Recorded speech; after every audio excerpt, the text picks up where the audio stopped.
السلام عليكم ورحمه الله وبركاته. ازيكم حبايبي؟ عاملين ايه؟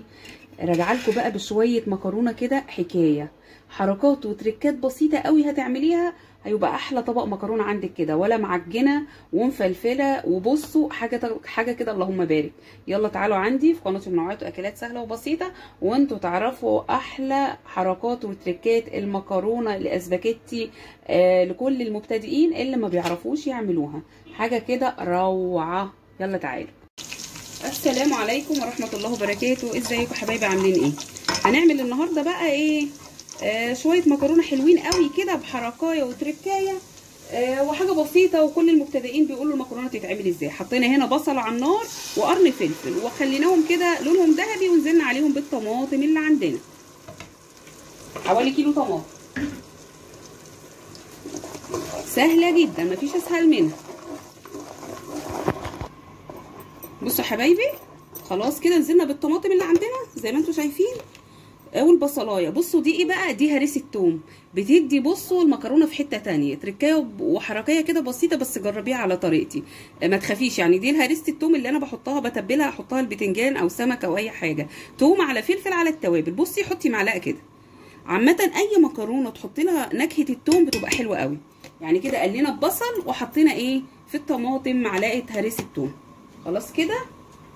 وننزل بقى عندنا ايه بقى يا حبايب قلبي اللي بكده، عشان المكرونه بصلصه عندنا ما تبقاش فيها حموضه كده، او يعني ايه، تبقى الطماطم بتاعتها كده عندنا زرقاء. نحط حوالي معلقه سكر، بصوا اهو، عشان تعادل الحموضه بس بتاعت الطماطم اللي عندنا، تبقى طعمها حلو كده.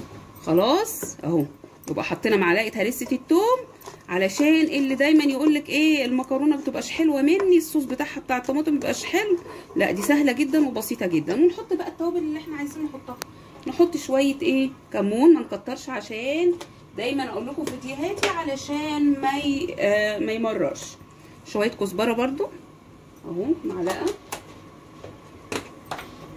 شطه بقى وما ادراكي ما الشطه، احنا بنحب الشطه، اللي ما بيحبش ما يحطش. بصوا حط شطه كتير. عامه المكرونه بصوا عشان تاكلوها كده وتبقى حلوه كده، تبقى سبايسي. فاحنا حطينا هنا معلقه ايه؟ شطه. حطوا فلفل اسمر بقى، فلفل اسود، ايا كان انتوا بتسموه، وتعيشوا بقى الحياه معاه. خلاص كده. ونقلب. وطبعا اوعوا تنسوا الملح. في حد اهو سامعاه بيقول ده انت نسيتي الملح. لا ما نسيتش الملح، هحط الملح اهو. الملح دايما ما اقولكوش معلقه ولا معلقتين. بصوا حبايب قلبي، اي واحده مبتدئه الملح ده لازم تدوقيه. يعني انت حطي معلقه ودوقي. افرضي انت عامله كميه كبيره او كميه صغيره، يعني ايه، انا مش هقولك معيار الملح.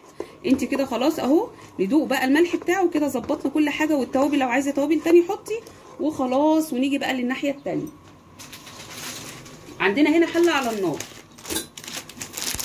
عندنا هنا المكرونه الاسباجيتي بتاعتنا، مش هكسرها، ما تكسريهاش. وعندنا هنا ميه مغليه. الميه اللي على النار دي يا دوبك حطيت فيها شويه زيت وشويه ملح، بس كده بس كده اهو. وهنزل بكميه المكرونه اللي عندي، هنزل بيها سليمه،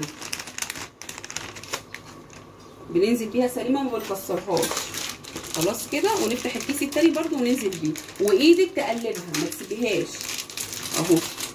ايدك تقلب علشان ما تمسكش في بعضها، عشان المكرونه لما بتسيبيها كده بتمسك في بعضها. بصوا هي اول ما تدبل انا هقلب فيها. خلاص كده اهو، نزلت بكيلو المكرونه اللي عندي على كيلو طماطم.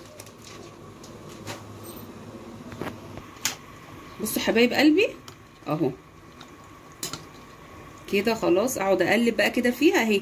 اول ما انت بتحطيها في الحله، حتى لو الحله صغيره عندك كده كده ايه، اول ما بتدخل في السليق شويه بتلاقيها هبطت، تفضلي بقى تقلبي. بصي لو سبتيها بقى ما قلبتهاش، بصي هتتعجن وهتمسك في بعضها. اللي لسه يعني متجوزين جداد، ولا لسه البنوتات الصغيرين اللي مش بيعرفوا يعملوها، خلاص حطي زيت فيها علشان ما تمسكش في بعضها كده وتبقى مفلفله. والطماطم يا ريت اي نوع مكرونه اعملوه بزيت بس يا جماعه. الزيت بيدي لمعه حلوه قوي كده، ويخلي المكرونه كده ايه، مفلفله. زي الرز لو حطيتي شويه سمنه بس تحسي ان لونه كده مش بيلمع، لكن الزيت بيديله لمعه. المكرونه بالزيت اعمليها بزيت. خلاص كده بس كده. نفضل نقلب فيها بقى وبعدين ارجع لكم. كده خلاص نزلنا المكرونه، احلى شويه مكرونه هتاكلوهم. بصوا جميله جميله. بصوا حاجه كده اللهم بارك. حطوها سليمه ما تكسروهاش، واسلقوها نص سلقه بس، يعني ايه مش نص سلقه، ممكن ايه اكتر شويه، يعني اكنها مثلا لسه هتدخل في السوا كده، فاضل لها 5 دقائق ونزلوها، علشان لما تحطوها في صوص الطماطم او الصلصه تبقى عندكم كده حلوه، ما تعجنش او تبقى ايه مهريه عندكم.